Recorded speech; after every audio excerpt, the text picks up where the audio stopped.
Ces gens-là. Merci beaucoup. Je donne maintenant la parole. Traoré n'est pas là, il est descendu. Bon, Abou, allons-y. On commence avec toi en haut. On y va. Merci. Bonsoir à tous. Bonsoir Ladi. Bonsoir. Merci de partager le live. Merci pour cette belle analyse que tu viens de faire une fois encore ce soir comme d'habitude. Il faut dire que l'objectif principal de l'opposition ivoirienne, ce n'est pas de marcher seulement, mais c'est de faire des victimes. Et cette tactique-là, nous la connaissons déjà. Parce qu'aujourd'hui, c'est ça leur objectif. Et tout ça, ça se résume à l'arrivée de Laurent Gbagbo sur la scène politique en Côte d'Ivoire. Depuis que Laurent Gbagbo est venu sur la scène politique en Côte d'Ivoire, c'est cette tactique-là qu'il a toujours utilisée. Faire des marches, des manifestations, s'attaquer aux biens des hommes dans les rues, faire des grosses manifestations en vie, des fêtes en vie humaine, afin qu'ils vont se servir de ces cas-là pour pouvoir les dénombrer. Rappelez-vous, en 2020, ce qui s'est passé à Daokro. Kofi Toussaint n'était pas couché à la maison chez lui quand ce qui arriva. Tout le monde savait qu'ils étaient dans les rues. Ils ont tenté d'aller agresser des citoyens honnêtes qui étaient chez eux à domicile. Et ils ont fait cette manifestation de 2020 pour pouvoir s'affronter avec un autre groupe en procédant par des provocations. Et c'est cette même tactique-là. Tu te rappelles, et vous-même vous le constatez, à chaque fois que tu as un petit débat aujourd'hui avec un membre de l'opposition de Côte d'Ivoire sur la toile ou sur n'importe quel réseau, ou même à la télévision, la première victime qui vient dans leur bouche, c'est Kofi Toussaint. Pourtant, au-delà de Kofi Toussaint, il y a eu près de 80 morts. Mais ils ne parlent pas de ça, parce qu'ils savent que ce acte-là a marqué les esprits. Et c'est les mêmes stratégies que l'opposition de Côte d'Ivoire continue. Et ils croient que c'est la stratégie qu'il faut employer pour pouvoir accéder au pouvoir. Et ça, c'est bien que nous le dénoncions, c'est bien que nous en parlons, afin qu'il n'y ait plus de victimes au cours des élections en Côte d'Ivoire. Et c'est pourquoi vous remarquez que tous ceux qui ne s'inscrivent pas dans cette logique de chaos, notamment Blé Goudé, Simone et Yves Gbagbo, toutes les personnes qui ne veulent pas s'inscrire dans ce désir de chaos, vous voyez comment il les traite, des vendus, des traites, et ainsi de suite. Michel Gbagbo qui prend la parole aujourd'hui publiquement, qui commence à invectiver le gouvernement et qui lance un appel à la destruction de la Côte d'Ivoire quand il fait une comparaison avec le Népal. Mais il faut dire que ces gens-là, ils sont sans cœur. Parce que tous ceux qui ont vu ce qui s'est passé au Népal, je ne crois pas qu'un politicien normal qui aspire à accéder à la tête de son pays puisse lancer un appel et avec une volonté de voir ce qui s'est passé au Népal se réaliser dans son pays. Ça veut dire tout simplement que tous ceux-là, ils ne parlent pas pour les Ivoiriens. Ils s'en fichent des Ivoiriens. Ce n'est pas leur problème. Le survie des Ivoiriens n'est pas leur problème. Toute leur ambition, c'est comment accéder au pouvoir, quel que soit le nombre de victimes que ça va faire. Ils s'en fichent de ce que ça va advenir. Tous leurs problèmes et leurs objectifs, c'est ça Michel Gbagbo a démontré aujourd'hui aux yeux de tous les Ivoiriens pour dire qu'eux là, ils s'en foutent de la Côte d'Ivoire.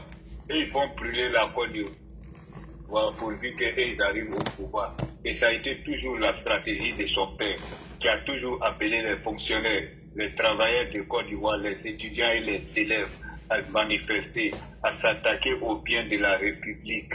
Et bien que toi-même, tu n'as pas pu construire une brique dans l'évolution de la Côte d'Ivoire, et c'est vous qui appelez à la destruction et au chaos de ce pays.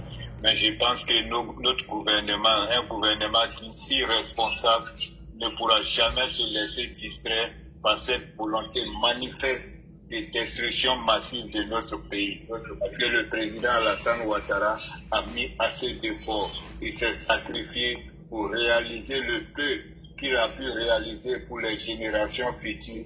Et nous, les Ivoiriens, nous n'allons jamais laisser et permettre à quiconque de s'attaquer à ces édifices, à ces biens que le président a acquis dans la douleur, dans la souffrance pour ses enfants, pour ses petits-enfants, pour les générations à venir.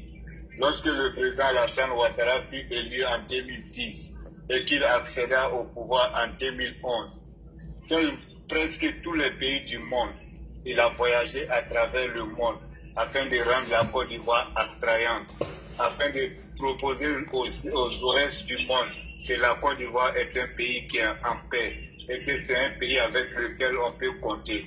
Et aujourd'hui, c'est ce résultat de cet effort-là que vous voyez aujourd'hui. Et donc, l'armée ivoirienne, qui est devenue une armée régulière, républicaine, la gendarmerie nationale, la police et tous les corps confondus, vous voyez aujourd'hui comment ces corps travaillent avec professionnalisme. Et je sais que tous ces militaires qui sont au service de la République ne permettront jamais qu'il y ait un chaos en Côte d'Ivoire. Et donc, moi, je voudrais rassurer tous les Ivoiriens que cette manifestation des rues n'a pas ses raisons d'être et qu'aucune autorisation de manifester avant les élections présidentielles ne devrait être autorisée. Donc, il a dit, c'est ma participation pour ce soir pour dire que les Ivoiriens doivent être vigilants. Est en train donc, voilà, de dire les gens et ainsi de suite, tout ça. Donc, il y a toute une communication qui va se mettre en branle derrière le mouvement qui va se passer sur le terrain. Et en même temps, dans la communication, ils vont accuser le RHDP d'avoir donc infiltré leur marche et que c'est le RHDP qui est à la base des troupes, comme ils l'ont fait en 2020. En 2020, si vous vous rappelez, ça a commencé par Dabou avant d'arriver à Daoukro. À Dabou, il y a eu des attaques de militants, de personnes halogènes à Dabou, et voilà comment ça a commencé. Ça s'est propagé jusqu'à Daoukro. Et à la fin, ils accusent le régime d'être responsable des victimes. Donc c'est la même stratégie qu'ils sont en train de mettre en place.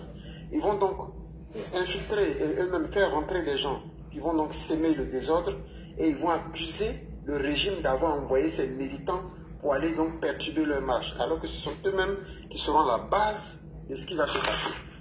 Donc voilà la stratégie qui est en train d'être mise en place.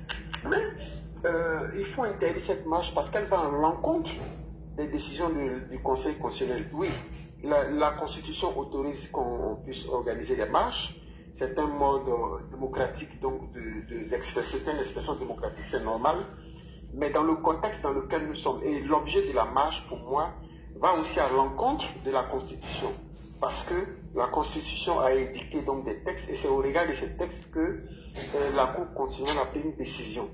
Donc autant la marche est autorisée par la Constitution, autant également toute contestation d'une décision de la Cour constitutionnelle est également interdite par la même Constitution. Donc ça sera l'autorité d'apprécier. Et donc cette marche, elle ne doit pas avoir lieu. Place maintenant aux candidats qui ont été retenus pour préparer la campagne. Nous sommes en phase pré-campagne, il ne faut pas perturber la pré-campagne avec des marches de personnes qui n'ont pas été retenues sur la liste électorale.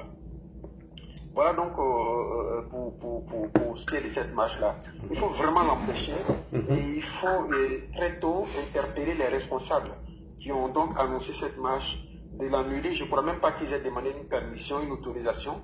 Et encore, si vous remarquez, cette fois-ci, il n'y a pas d'itinéraire. Aucun itinéraire n'a été défini. Merci. Aucun itinéraire n'a été indiqué dans cette annonce. Alors que par le passé, quand on annonce une manifestation, on donne le lieu où aura lieu la manifestation. Effectivement. Cette fois-ci, ils n'ont pas donné de lieu précis.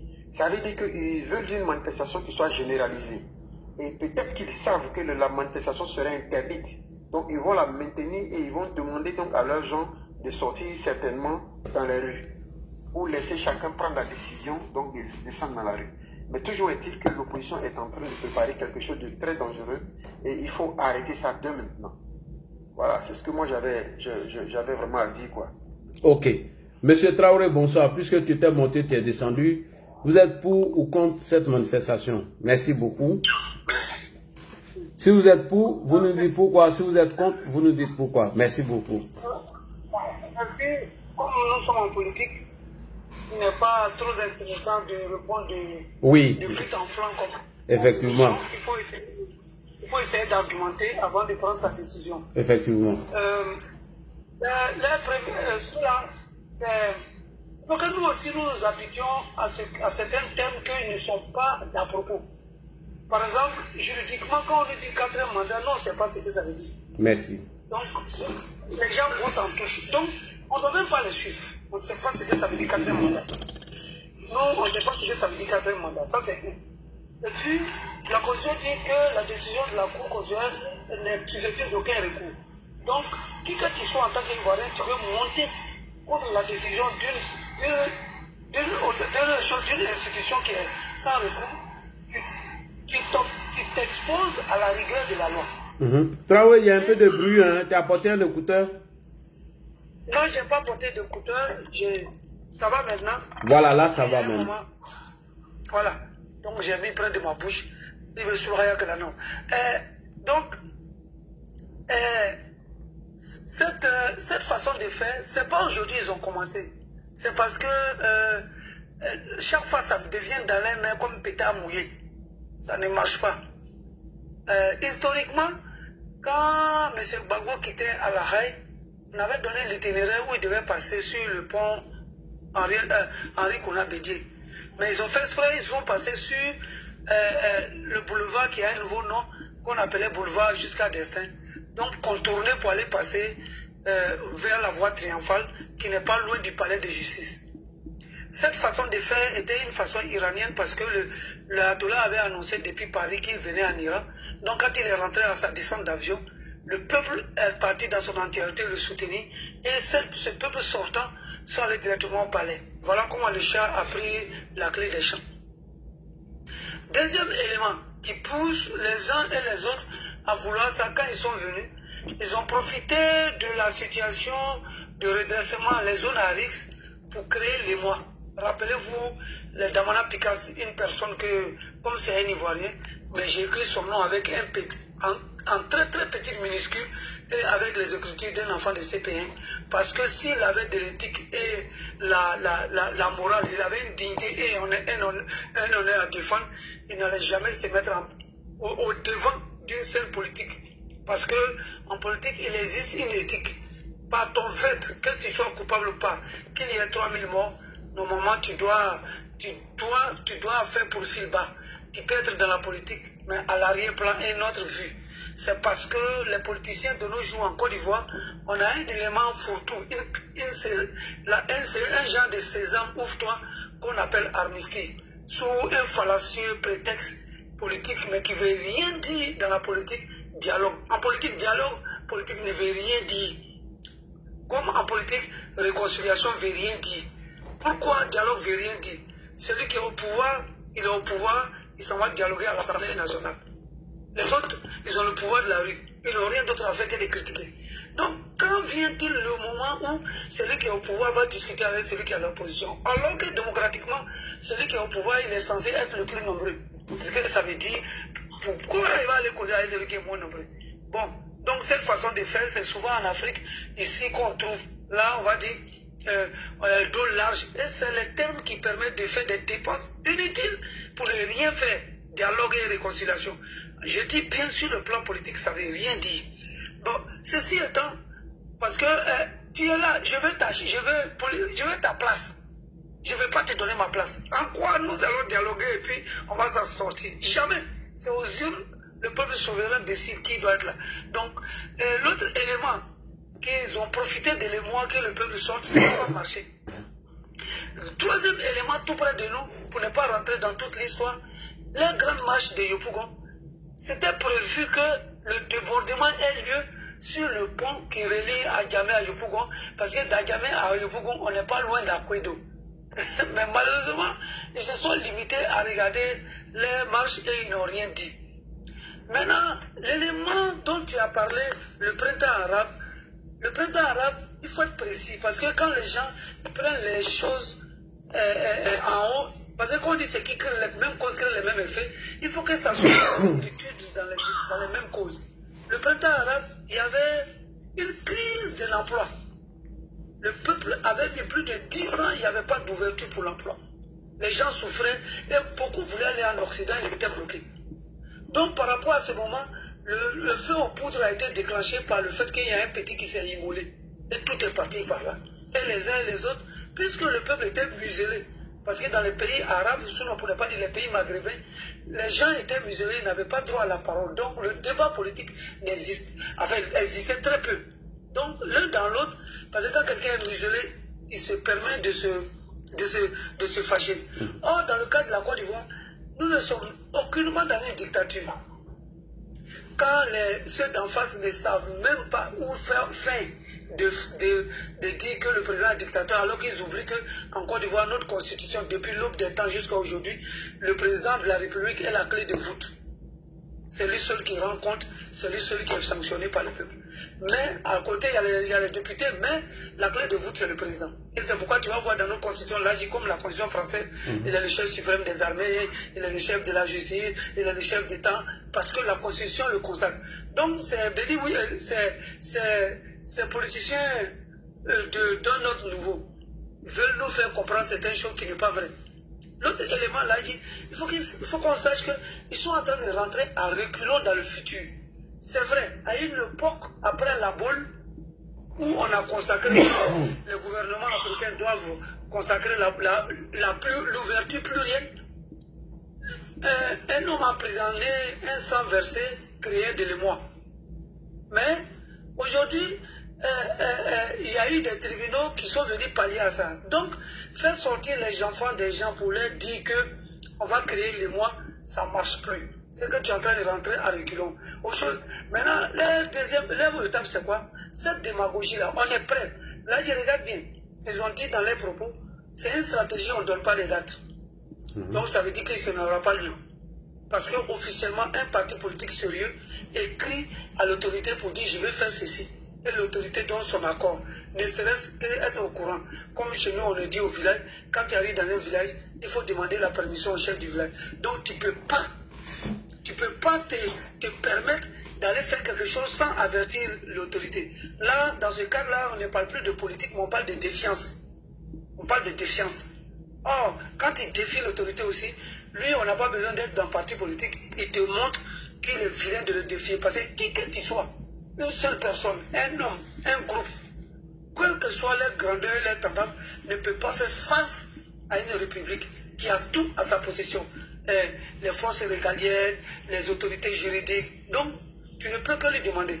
L'autre élément qui est intéressant par rapport à la sortie, quand ils ont dit que ici en Côte d'Ivoire, nous, la Cour constitutionnelle avait revenu sur sa décision. C'est pas trop juste.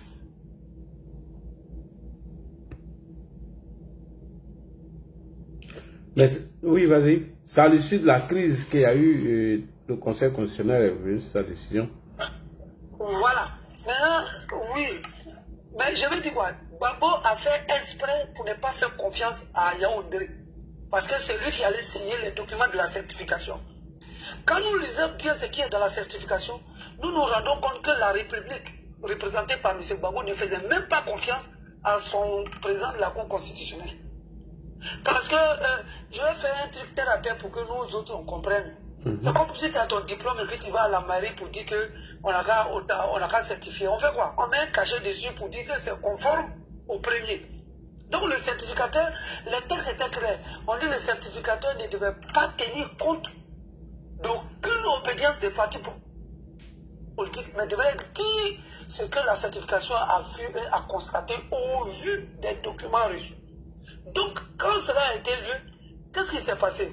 En fait, le président Ouattara, dans le respect des règles des institutions, puisqu'il faut une loi pour démettre le président, enfin pas pour le démettre, pour l'enlever, parce que chez nous en Côte d'Ivoire, le président de la Cour constitutionnelle est là pour un mandat de 6 ans non renouvelable, 5 ans, 6 ans non renouvelable. Or, en temps, Yaoundé avait pris la clé des champs, donc il fallait qu'il revienne pour terminer son mandat avant qu'un autre président de la Cour constitutionnelle ne monte. Donc, quand il est venu, il ne s'est pas dédié, mais parce que, pourquoi j'ai dit ça là, les uns et les autres ne comprennent pas pourquoi, il faut exprès ne pas comprendre, parce qu'on dit la casse de la BCEAO, c'est pas parce que le président a eu le dessus qu'il a pris la décision de condamner Gbagbo. Non, non, non, là, c'est pas ça. C'est la BCEAO qui s'est réunie en Guinée équatoriale lors de la crise qui ont dit la seule signature au sein de la BCEAO qui compte, c'est la signature du président Alassane. Donc, administrativement, Gbagbo a fait de l'insubordination. Administrativement, tu as un chef et toi, tu allais usurper son titre. Voilà. Maintenant, c'est comme si on te demande, maintenant tu te demandes pourquoi. Tu dis que j'ai usurpé ton titre alors qu'on était en crise, on ne sait pas si c'est toi le président. C'est là le président lui répond, non, ceux qui ont en charge de gérer notre économie, enfin notre argent, on dit que c'était moi. Donc tu as fait de l'insubordination, c'est pourquoi. C'est pourquoi si tu as remarqué là, ils disent un mensonge qui ne tient pas. Je dis tout ça, je vais revenir au sujet, je suis cohérent. C'est pourquoi la BCEAO ne s'est pas mise en avant pour parler des pertes subies alors de 300 milliards, dit-on, subies par la Côte d'Ivoire au préjudice de la BCEAO. Pourquoi? Parce que celui que la BCEAO reconnaît a répondu que c'est une affaire interne, lui rembourse. C'est pourquoi l'affaire n'est pas allée loin. Voilà pourquoi le monsieur-ci, il paye le prix. Maintenant, pour se dédouaner, il dit non, lui, il a fait ça pour payer le salaire des uns et des autres. Mais tu n'avais pas en charge, tu n'étais pas le premier homme à ce moment-là. En quoi tu veux aller dévaliser pour payer le salaire des gens? Bon, ok. C'est pour faire comprendre pourquoi il a eu les 20 ans. Et cette punition, il a. Même si, c'est pourquoi, si tu analyses bien, tu vas savoir pourquoi le président l'a gracié. Parce qu'à un moment, on était en politique, c'est vrai, mais il a fait de la défiance et de l'insubordination. Ça, tu dois le payer cash. Parce que nous sommes dans un pays des droits. Administrativement, il faut l'outre. Tous ceux qui sont dans l'administration le savent. Mon petit frère Koulibaly ne va pas dire le contraire. Ceux qui sont dans l'administration. Donc, quand tu fais une faute lourde, tu payes cash. Ceci étant, ils viennent et disent qu'ils vont demander à la Cour constitutionnelle qu'est-ce qu'ils vont provoquer. C'est pour créer les mois. Les mois, c'est quoi? En demandant à la population, comme ils disent, ils vont marcher, ils vont sortir. Ce qui est intéressant dans cette marche, ce qui serait intéressant, comme je dis, qui va dire que dans les marches c'est intéressant, c'est que eux-mêmes sont en catimini, les réunions, en se donnant l'occasion de faire ça en public, le fait en cachette. Gbagbo, Simon, le fils Gbagbo a fait sa réunion, le député Michel Gbagbo a fait sa réunion du PPAC à Abobo dans une salle close et non dans les grandes artères d'Abobo. C'est-à-dire qu'ils étaient dans une maison et puis ils ont discuté. Ça veut dire, comme l'a dit Gbagbo à l'époque, eux-mêmes ne remplissent pas une boîte d'allumettes. Maintenant, ils comptent sur qui? Et là, c'est une erreur grave. Ils comptent sur le PDCI. Historiquement, quand nous étions ensemble avec le G8, nous, le RADP avait, le RADP à ce moment-là avait le dessus. On était sortis une fois pour marcher. Et puis, c'était au tour de KKB de prendre la direction de la jeunesse. Et ce jour-là, l'a dit, il n'avait pas de militants, bien qu'ils soient au PDCI. Donc, quand ils ont demandé à sortir, finalement, c'est nous, nos militants, qui sont sortis. Excuse-moi, là, c'est mon téléphone qui est tombé. Ouais, il ne faut pas y voir tomber, c'est intéressant. Hein. Voilà, ce jour-là, le PDCI n'a pas eu d'homme pour sortir. C'est nous encore, on a allé l'épauler. Et tu te rappelles, c'était la marche de novembre, je crois 4 novembre, un truc comme ça. Et c'était un KKB qui était là. Ils ont failli taper poteau, c'est nous, on était venus pour sauver les mêmes. Et ce jour-là, je me rappelle très bien, nos directions nous ont dit que comptez de ne pas sortir en tant que tel, puisqu'on est un ensemble, il faut que les gens du PDCI se mettent en avance. Malheureusement, le parti au pouvoir, dans sa peur, a tiré dessus. Donc, j'en viens maintenant à cette marche. Donc, ça veut dire quoi? Même si l'expression démocratique dit que les marches sont possibles, déjà, il y a, comme tu l'as dit, 14 000 soldats sont déjà déployés. Les deux choses. C'est une marche qui sera surveillée et encadrée au cas où l'État va donner son accord de principe. Combien? 44 000. 44 000. 44 000, merci grand frère. Donc, de deux choses l'une, cette marche sera surveillée comme du lait sur le feu. Parce que, sans les appeler, on dit pour les élections, les 44 000 vont sécuriser les élections en Côte d'Ivoire. Donc, toute action politique qui rentre dans la période électorale est considérée comme un mouvement électoral dont les 44 000 vont réagir. Ça, c'est un. Donc, cette marche, si elle a lieu, sera surveillée comme du lait sur le feu. C'est-à-dire quoi? De part en part, les forces de l'ordre seront là. Donc, vos slogans aussi inutiles ou acerbes n'atteindront pas la population. Mais ces slogans peuvent réagir, on peut réagir parce que là, ils attendent ça pour que, en disant des termes aussi que je ne vais pas revenir dessus, intéressants, un peu répugnants, qu'on puisse réagir. La force de l'ordre ne va pas réagir. Mais les nouvelles technologies de l'information et de la télévision que nous avons, au moment opportun, quand cette marche va s'arrêter, tous ceux qui auront tenu des propos seront vus. Et on va aller les choper comme ça, un à un. Et puis, ils vont parler des hommes encagoulés. Or, en parenthèse, le procureur a dit, toutefois que son service arrête une personne et qu'on parle d'encagoulé, lui réagit veillement. Effectivement. Donc, ils sont, comme dirait nos camarades, ils sont en plein de foi. Mais l'autre élément, allons-y dans l'absurde. Allons-y, je prépare mon café, vas-y. Voilà, là, allons-y dans l'absurde. L'absurde, c'est quoi? C'est de voir un mensonge et puis de l'appeler vérité. Et puis de faire des démarches, des démonstrations pour prouver que ce mensonge est vérité. Et puis finalement, on se rend compte que ce mensonge ne pourra jamais être vérité. Ça reste à l'état de mensonge. L'absurde, c'est quoi? On va avancer. Ils vont venir avec les dialogues, les marches. On dit, bon, ok, attention, on replie.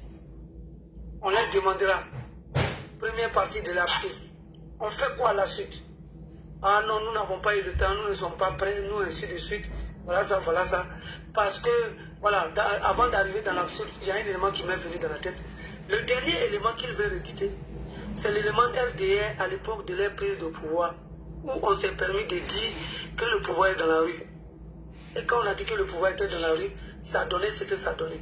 Donc, comme à défaut de nous dire, comme nous on l'a fait avec tout, à l'air tout pour dire que le pouvoir est dans la rue, ils viennent dire un terme qui n'est pas juridiquement possible. Comme par exemple, ne s'est pas prévalu. Ne s'est pas prévalu, Mounzo nous a dit à Marco 6 que ça ne veut rien dire juridiquement. Se prévaloir ne veut rien dire. Où on l'est, on n'est pas. Surtout en termes de nationalité, d'identité. Donc, à défaut de parler de quelque chose, donc, ils vont venir avec un terme comme 4e mandat et puis créer cette chaîne-là, comme à l'époque, ça a été fait dans le cas du RDR. Or, dans le cas du RDR, c'est parce que nous avons été muselés. Donc, reprenons notre absurdité où nous en sommes. On dit, ok, venons-à, qu'est-ce que vous voulez? Donc, qu'est-ce que vous voulez? Ils vont demander à ce que la République soit morte. 2. Tous ceux qui sont dans les clics, là, les balais et tout, vont se voir ministres. Puisque les 15 000 milliards de l'État de Côte d'Ivoire que le président a engagés sont alléchants, mais on va enlever quelque chose pour payer les fonctionnaires, comme le Gbagbo le faisait à l'époque, on appelle ça budget sécurisé. Peut-être les 700 milliards ou bien les 800 milliards.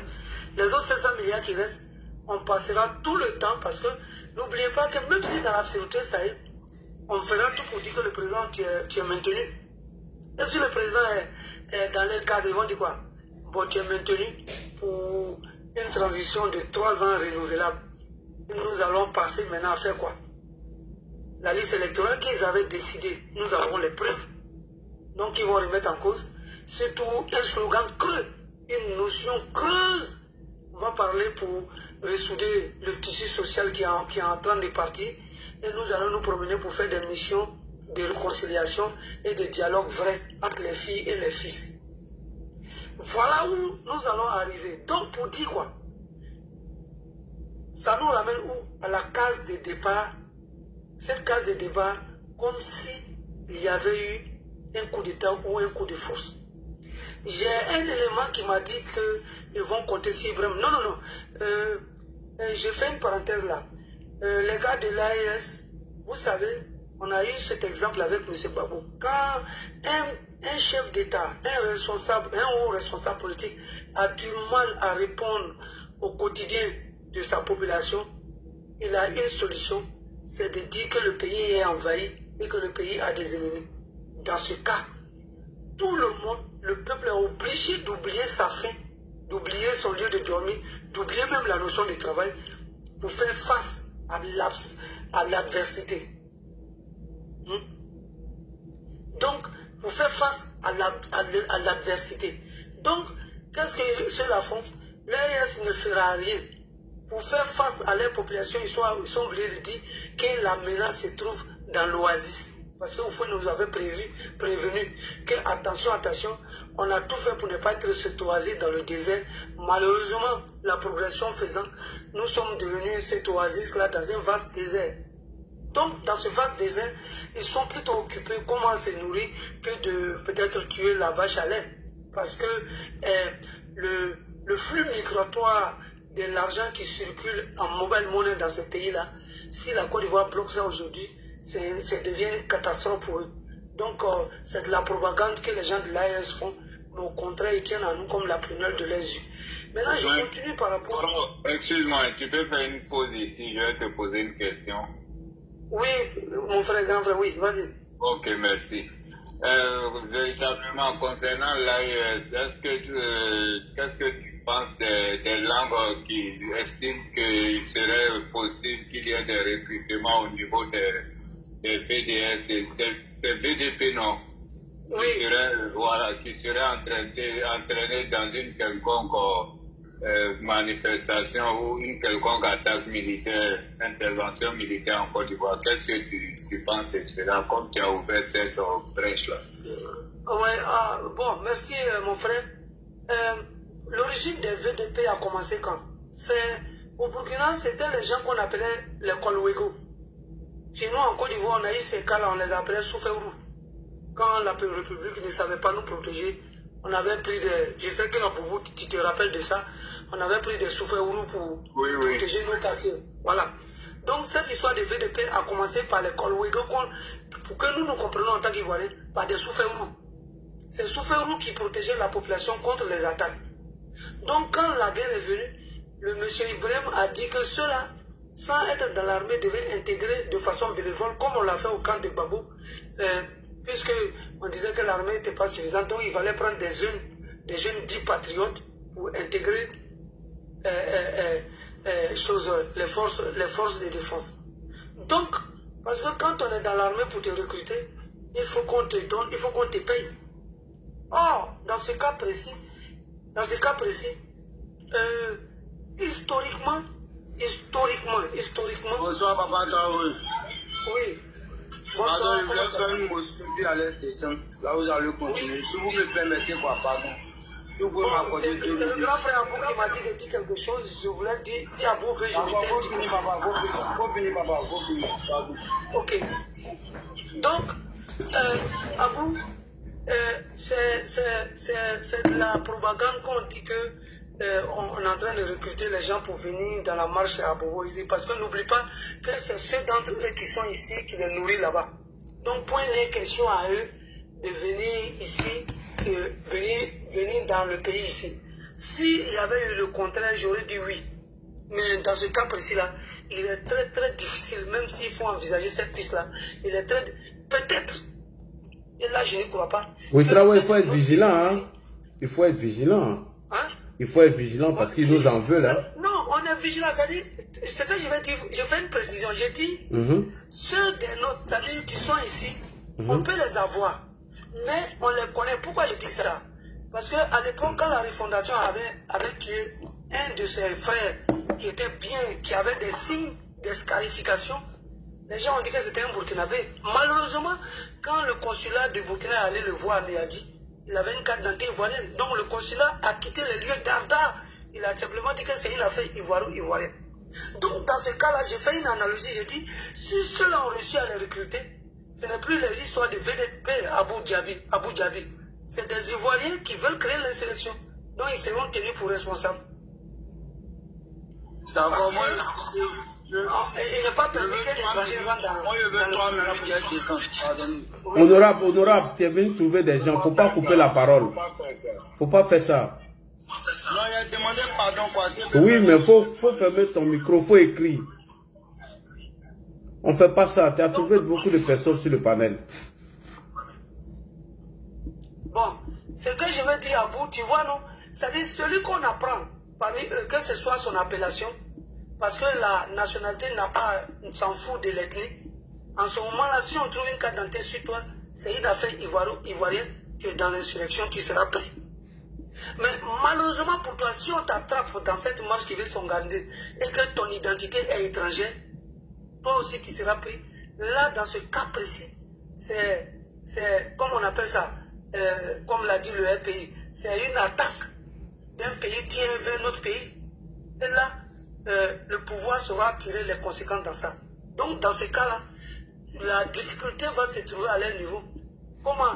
Parce que, je le dis, parce que le jour qu'on a attrapé le jeune Ivoirien au Burkina en train de falsifier la extrait de naissance contre M. Alassane, Vlehi Dimitri, mais le Burkina l'a récupéré, le Burkina a dit que c'était une forme d'insurrection, il venait détruire l'administration, ni traiter les interventions, s'il était dans du pain. Voilà. Donc c'est des nôtres. Si tu es Ivoirien, mais malgré tout, tu parles, par exemple, la langue de là-bas, on t'attrape, c'est une affaire ivoiro-ivoirienne. Nos services sont là pour toi. Si malheureusement, cela est très difficile, tu viens en tant que l'autre côté pour rentrer dans cette danse, mais tu auras empathie. Là, c'est comme on est en plein guerre, et vu tout ce qu'Ibrahim a proféré, mais tu vas subir comme ce que a fait l'agent secret qui finalement n'est pas vouloir parler, est mort dans les géoles. C'est comme ça on te traitera. Oui, voilà ce que je voulais dire à vous. Oui. Je ne sais pas si je me suis fait comprendre. Il faut continuer ton allocution. Merci bien, mon frère. Donc là, je disais que finalement, cette marche, nous sommes vigilants. Il y a deux groupes qui attendent cette marche. Les deux groupes, c'est qui? Nous qui sommes du RADP, les trois quarts de nos parents ne sont pas tous RADP, mais la plupart de ceux qui proviennent de nous, c'est les gens qui font les affaires, les petits métiers. Donc on ne va pas laisser un kidam, pour des raisons que ce soit, venir détruire nos fonds de commerce. Donc nous aussi on sera prêts. Or, la plupart de nos soeurs, de nos mamans sont aux abords des routes. Donc nous aussi on sera là aussi pour protéger les étagères et les étals de nos femmes. On ne sera pas dans le combat, mais on sera là aussi pour ne pas que nos étals volent en lambeaux. Donc ça, pour éviter ça, la République va prendre une décision idoine. Parce que la République sait que de l'autre côté aussi, Gbagbo a été clair. En démocratie, on va du côté de ceux qui sont les plus nombreux. Jusqu'à la nouvelle élection, c'est le RADP qui est le plus nombreux. Donc la République se penchera du côté de la République. Donc cette marche, à moins qu'on nous dira que les 44 000 seront là pour, pas tous, mais pour surveiller cette marche comme le lieu sur le feu. Mais du moment où ils ont dit qu'ils ne vont pas donner la date ni l'heure, c'était du leur, c'était pouvoir. Comme ils avaient l'habitude de trembler pour tout et pour rien, donc ils veulent créer cette situation d'émotion des mois. N'oubliez pas que là, nous, en notre temps, avec notre administration, le président Alassane a un conseil de sécurité chaque semaine. Presque chaque jour, des conseils qui se fait à tout moment extraordinaire. Qu'est-ce qui prouve même qu'on est là? Le conseil de sécurité même n'est pas en train de se tenir pour réfléchir. C'est une administration très regardée, réfléchissante. Maintenant, si on doit faire les informations chaque jour, c'est chaque heure les informations tombent sur la table du conseil de sécurité qui analyse des pays de façon directe et de pays faits. Je le dis aussi parce qu'à l'indépendance, on nous a montré des outillages d'informations qui peuvent capter à 20 000 lieues de là. Qui savait que ceux qui allaient casser la nuit, simples véhicules de police là, les avaient filmés. Voilà. Donc cette vigilance, au contraire, a cru. Je crois à mon président qui m'a dit, qui nous a dit, et moi, j'ai dit dans le cas de moi, parce que c'est selon, qui nous a dit que la sécurité, il en fait comme la prunelle de ses yeux. Donc quand c'est de l'autre côté, surtout qu'il ne nous accuse de rien, ni sur notre programme, ni sur nos bilans, ni rien. Quitte là que je m'asseye. C'est ce qui est dans la tête. Oh, on n'est plus aux années 60. On doit dire, lui, les dictateurs, il n'a pas parti. Donc nous sommes prêts, nous les attendons. Merci Ladji, voilà un peu ce que je voulais dire. Merci beaucoup, merci. Il faut être beaucoup vigilant. Alors, honorable, tu vas attendre, parce qu'il y a des gens devant toi, c'est eux qui doivent me dire s'ils doivent te céder ou pas. Il y a Prado qui est avant toi, il y a M. Mamadou Fofana qui est avant toi, et il y a M. Koulibaly, RFI, c'est-à-dire Koulibaly, il y a son RFI. Alors, pour moi, il faut être vigilant. Parce que n'oubliez pas que les contextes de 2020 n'est pas pareil avec celle de 2025. Pourquoi? Je m'explique rapidement avant de vous donner la parole. En 2020, tout était bien dessiné et on les voyait venir. Et déjà, l'homme qui chapeautait celle de 2020, c'était Guillaume Soro. Tout le monde le sait. Et Guillaume Soro aujourd'hui est dans l'AES. Et si vous voyez la communication de l'AES, ils sont tous concentrés à déstabiliser notre régime. Et l'on nous a informé, selon un journal de la place, que M. Lama Fofana, avec près de 40 ou 50 démobilisés qui se retrouvent aujourd'hui au Burkina Faso, entraînés par Wagner. Mais quand vous regardez les communications d'Ibrahim Traoré, il faut faire de la provocation afin de se poser en victime avant d'attaquer. C'est ce qui est là. Maintenant, est-ce qu'en 2020, y a-t-il pas eu des infiltrés pour pouvoir dire des parents à Dabou via Benso? S'il y a eu. Mais dans quel but? C'était de faire beaucoup de Djali. Donc, les dons qui changent aujourd'hui, ils sont reposés sur les pays de l'AES. Et c'est Gbagbo qui est à la tête, comme hier, de la manière, M. Henri Konan Bédié était à la tête de ce mouvement. Donc, il faut faire très attention. Moi, je n'ai pas trop confiance au pays de l'AES. Donc, partant de ce fait, voilà, des infiltrés peuvent infiltrer la marche, afin qu'il y ait beaucoup de Djali pour pouvoir mettre une communication en place, comme l'a dit Koulibaly, et faire beaucoup de bruit. C'est leur objectif en ce moment. Bonsoir, Mandjou, j'espère que tu vas bien. Alors, M. Fofana, vous êtes là? Fofana. Oui, oui, il y a Honorable qui est en train de faire chose là. Motion là. Bonsoir. Ouais, par rapport au match du cadre du PPA-CI là, moi je me dis cette match là, elle n'est pas la bienvenue. Parce que le PPA-CI sont violents. Parce que tu as donné des propos de cette match. Beaucoup l'a dit qu'avec cette match là, ils vont prendre la rue. Ils vont prendre la rue, ils vont se battre avec cette match là. Ils ont signé tous les matchs. Les matchs du Pougon là, c'est des poteaux pourris. Là, il faut chercher un système de match encore pour déstabiliser la Côte d'Ivoire. C'est avec ce match là qu'il va nous déstabiliser. Ouais. Notre autorité de Côte d'Ivoire. Ouais, là, le chef a fait une belle analyse. Très belle analyse sur cette match. Comment ceux-là, ils vont planifier les plans, les systèmes pour faire le Djali dans ce pays. Ils savent qu'il y a la sécurité dans ce pays. Ils savent tout désécuriser. Maintenant, il faut faire quoi maintenant? Il faut créer cette marche pour que... Ouais, il y a déjà jeté. Une fois ils sortent dans la rue, ils ne vont plus rentrer. Ouais, c'est un système comme ça. Une fois ils sortent dans la rue, là, ils ne vont plus rentrer. Ils vont prendre Abidjan et prendre l'intérieur de la ville aussi. Ils vont se mobiliser. Il ne faut pas on va les négliger. Bon. Cette marche-là, on doit faire tout possible pour pas qu'elle soit luée. Mais si elle est luée, c'est pas bon, on vient en danger. Il faut forcément que l'État agit, la vie agit. Pour dire que Hassan Ouattara est le responsable de se blesser et de se Djali. Pour le match là, parce qu'un plan comme ça, il est en place. Quand l'Alger Chérif fait son analyse, il fait un bon analyse. Il démontre et il décortique. Il prend les dits et il les contredit. Tous ceux qui ont parlé, communiqué pour cette marche-là, là, il a pris chacun de eux et les propos, il a dit. Mais quand tu écoutes les propos, il a dit, tu sais, cette marche-là, elle est très très violente. Elle n'est pas démocratique. Elle est très très très violente, cette marche.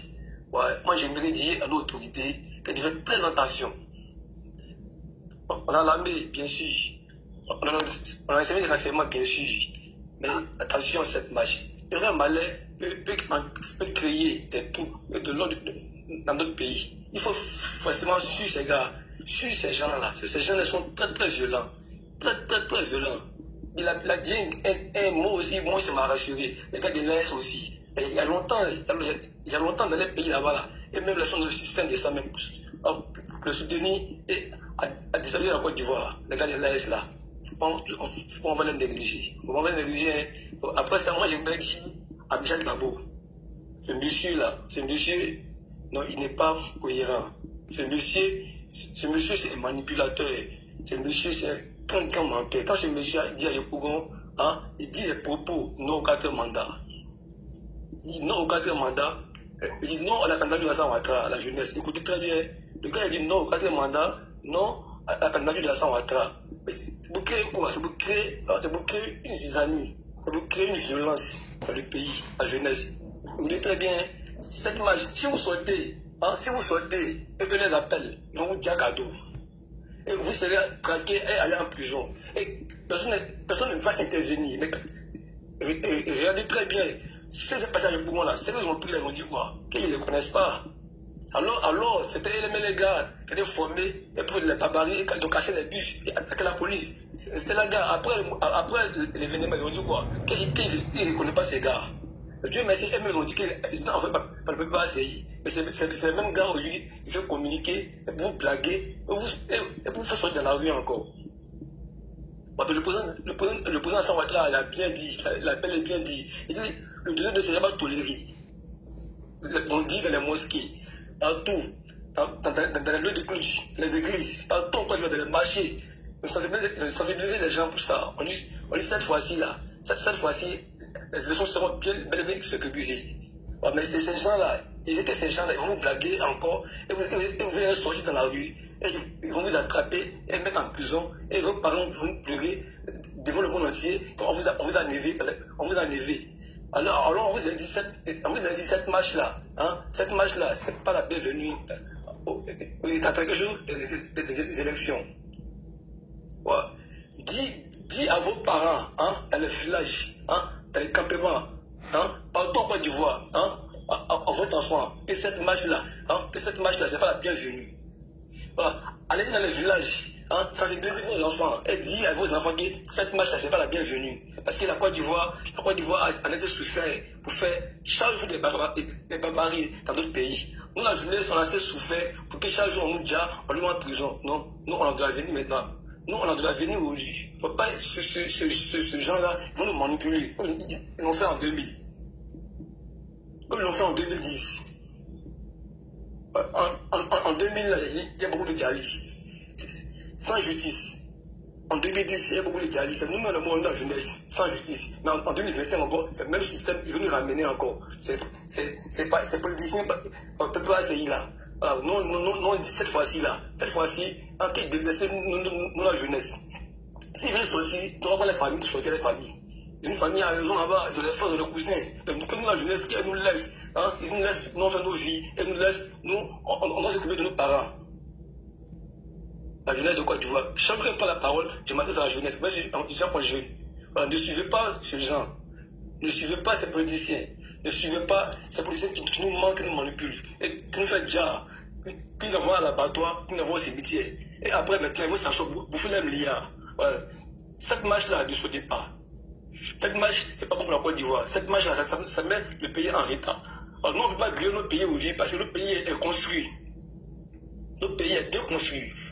D'autres pays aujourd'hui avancent aujourd'hui. Et les pays aux alentours, ils n'aiment pas que nous on évolue. Et vous blaguez maintenant, que vous sortez, vous brûlez votre pays. Après, on va s'asseoir maintenant et on va regretter. Et pendant ce temps maintenant, ils vont construire des pays. Et nous on sera en retard. Regardez, il y a 10 ans en arrière, même le Burkina est avant dans l'économie. C'est mauvais de nous. Aujourd'hui, Dieu merci, Dieu envoie un messie qui s'appelle Alassane Ouattara, qui a aidé la Côte d'Ivoire. Et quand la Côte d'Ivoire, c'était un niveau.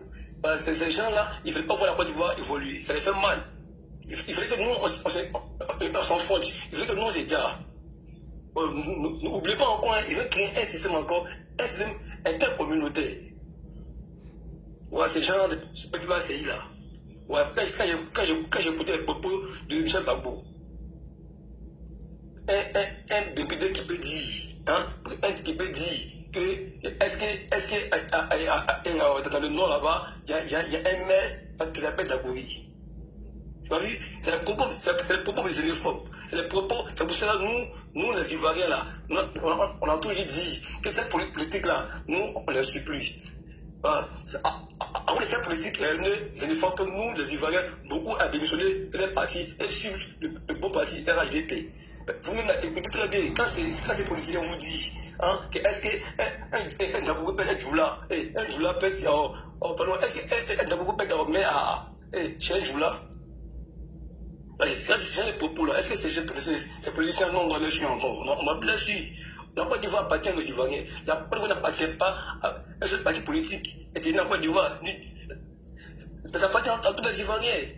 Aujourd'hui, là, si un maire RHDP peut construire ta région, si ce maire-là, si un maire PPACI peut construire ta région, si ce maire, mais pourquoi mettre la xénophobie, la xénophobie de la politique? Pour dire, moi je viens de telle région, parce que je suis là, pourquoi les gens se mettent de telle région, que c'est pas bon? Pourquoi? C'est danger. C'est danger. Si aujourd'hui là, un maire peut passer, peut arracher ma région, il a de la bonne foi, on peut le suivre, et on peut le voter. Et si le maire peut passer, vient à la xénophobie, que ce jour-là, qui est maire de la région, que c'est pas ton parent, non, mais ce politique-là, non, on ne veut plus de ça. Non, on ne veut plus de ça. C'est de s'agir. Ça envoie la guerre dans un pays. C'est pas bon. Ce conseil-là, ce conseil que les peuples vous donnent, et vous manipulez pour que vous preniez la rue. C'est faux.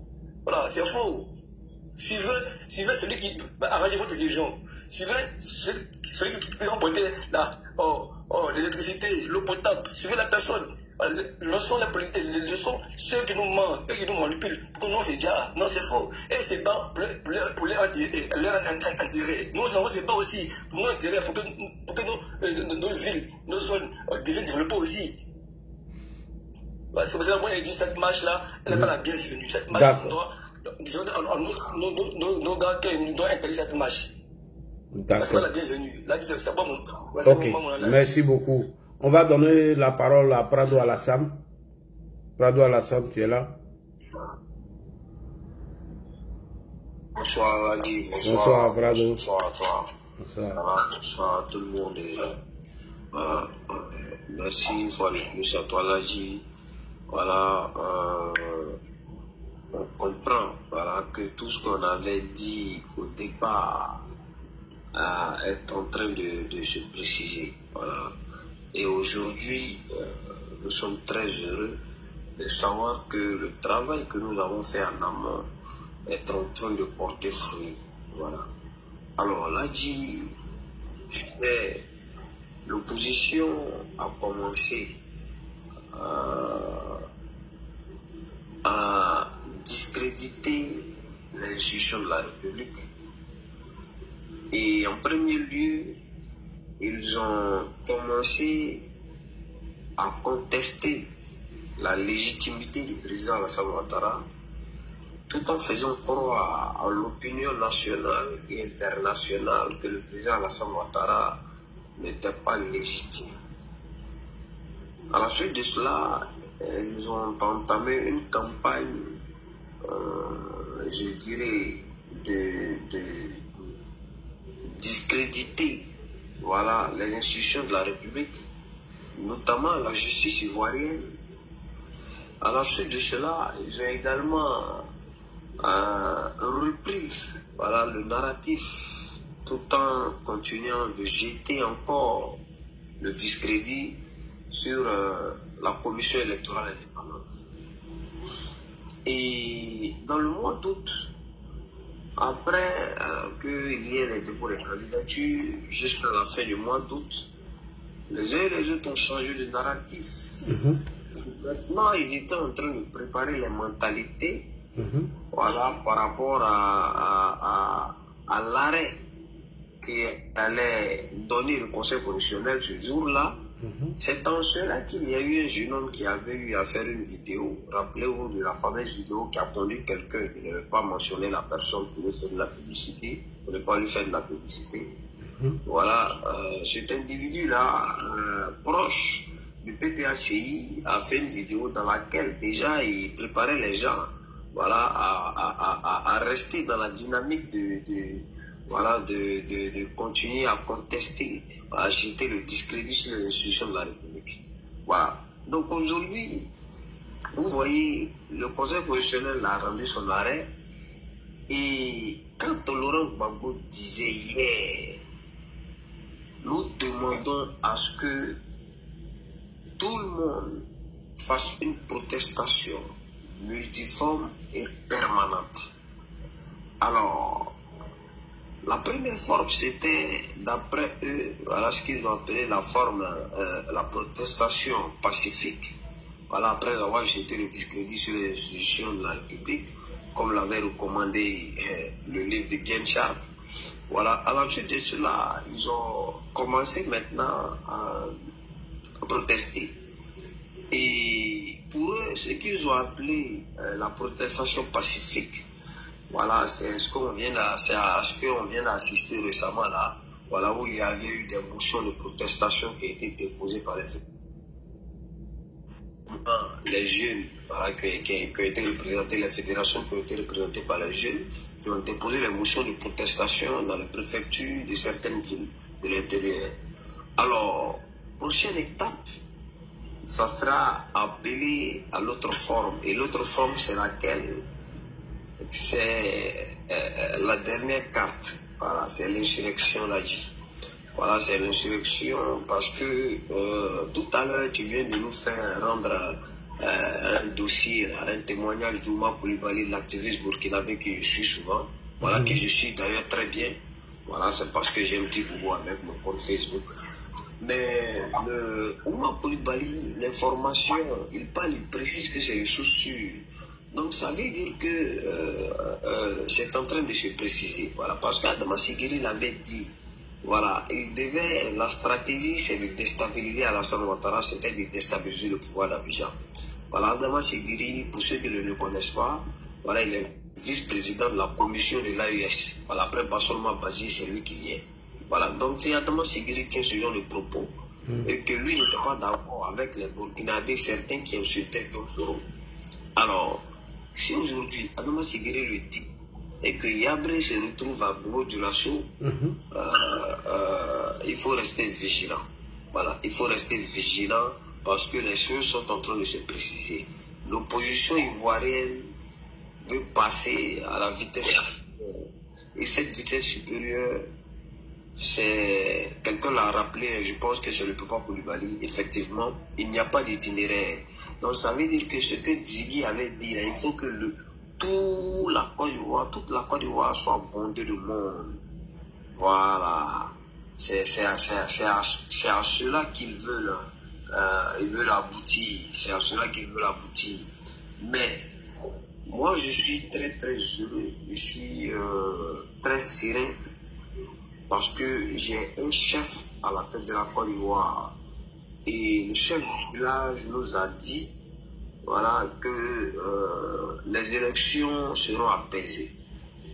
Alors, moi, je suis serein et je suis calme parce que j'ai affaire à un leader qui assure et qui rassure.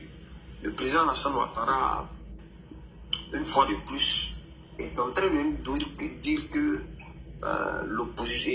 l'élection présidentielle sera apaisée. Alors, s'il le dit, c'est en connaissance de cause. Et il a également rappelé que 2020 l'avait surpris, mais 2025, voilà, ne le surprendra pas. Et il a dit pour chuter sur ça, moi je pense que la marche n'aura pas lieu. Voilà, la marche n'aura pas lieu parce que déjà je sais, voilà, et je pense, voilà, à mon fort intérieur, que le service de renseignement, en plus d'informations, voilà, pour faire en sorte que on puisse déjouer toute tentative de coup d'État. Alors moi je dis et je répète que cette marche-là, je pense qu'elle n'aura pas lieu.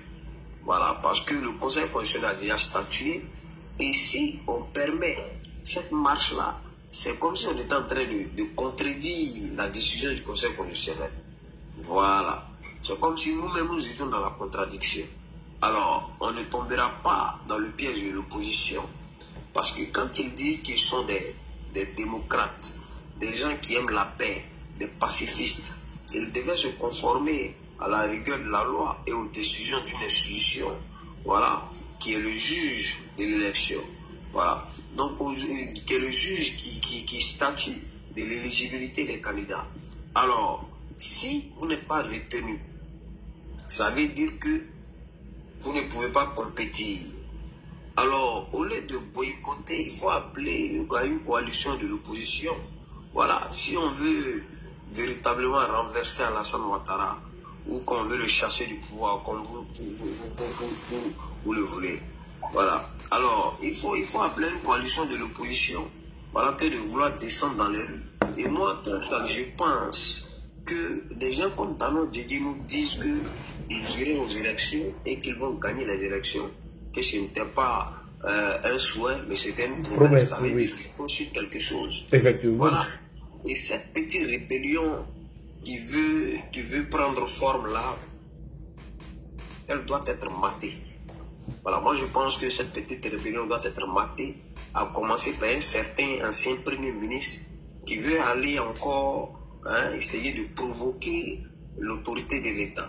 Voilà, parce que quand tu dis qu'on doit reprendre tout le processus électoral, pour qui est-ce que tu te prends pour te permettre ce genre d'acte-là? Demander aux institutions, à l'État de Côte d'Ivoire, de reprendre le processus électoral. Parce que toi, tu es en conformité avec la loi électorale. Donc, toi, pour toi, on doit tout reprendre, on doit tout remettre à l'eau. Pourtant, la date de l'élection présidentielle est constitutionnelle. Donc, c'est un piège. Et demain, au soir du 27 octobre, dans votre pays, il n'y a pas élection. Vous viendrez nous dire que Alassane Ouattara n'est plus légitime et qu'il doit céder le fauteuil. Donc vous avez mordu à la maison. Vous pensez que vous avez affaire à un amateur politique. Alassane Ouattara n'est pas un aventurier politique, ce n'est pas un amateur. C'est un stratège. On connaît celui-là même qui est un populiste, un manipulateur. Celui-là même qui ne peut pas accéder à la magistrature suprême sans passer dans ce que j'appellerais la bassesse. Oui, parce que appeler les jeunes à descendre dans les rues pour faire la bagarre, ça veut dire qu'on est quelque part quelqu'un qui n'a pas encore retenu les leçons du passé. À un moment donné, nous allons appeler cet ancien président-là à plus de sagesse. À plus de sagesse, parce qu'à 80 ans, je pense qu'on devrait avoir un peu de retenue. Voilà, là, dis-moi, je vais m'arrêter là. Oui. Mon panel est merci à tous. Merci beaucoup. On va écouter Honorable avant de partir en haut encore. Bonsoir les tontons, bonsoir. Bonsoir, Honorable. On a dit, je te suis beaucoup. Oui, Honorable. Merci pour ce que vous faites. Le même là, mon parrain. Moi, je suis assis, mon papa était Atid Akupé, il est décédé. C'est son frère qui est Atid Akupé, qui est maire actuellement, député maire. Mon papa était député d'Akupé. Vraiment, vous voyez, déjà je suis monté sur le panel, on commence à m'attaquer dans les commentaires. Mais il ne faut pas regarder. Tu fais quoi ici? Tu es PPACI. Il faut que ça s'arrête en Côte d'Ivoire. Dans la vie, là, tout le monde ne peut pas t'aimer. Papa l'a dit, vous-même qui êtes là, vous avez rendu service à beaucoup de personnes. Et puis il y a d'autres qui ont reconnu, il y a d'autres qui n'ont pas reconnu. Quel que soit votre gentillesse dans la vie, là, tout le monde ne peut pas t'aimer. Mais Allah qui nous donne sous des vies. Allah qui nous bénit nos familles. Il y a d'autres qui disent que Allah n'existe pas. Donc tout le monde ne peut pas aimer le président Laurent Gbagbo. Tout le monde ne peut pas aimer le président Alassane Ouattara. On peut avoir des opinions différentes, mais rester dans la paix. La politique là, c'est pas champ de bataille. C'est pas un coin pour venir se dire pour que l'autre soit en prison, non. Je n'ai jamais caché mon parti. Et puis eux qui me connaissent, n'ai jamais caché mon parti. Moi ici, PPAC, mais tu n'as jamais me voir. Ou bien tu n'as jamais entendu que j'ai insulté un vieux père du RADP. Jamais de la vie. Tu n'as jamais entendu que je voulais qu'il est par là pour que le président Ouattara quitte là. J'en ai jamais. La politique là, elle se fait dans le respect, dans le droit. Voilà. Donc quand je vois en commentaire les gens qui m'attaquent, non, les trucs, oui, si PPAC, c'est ce qu'elle choisit. Ça c'est la vie. Tout le monde ne peut pas t'aimer. Ça c'est la vie. On ne peut pas dire que n'est pas interrompu, pardon. Mamadou, laisse, il va finir. Il ne faut pas faire ça. Donc, ça, c'est mon choix. On ne peut pas m'obliger à aimer. Pourquoi?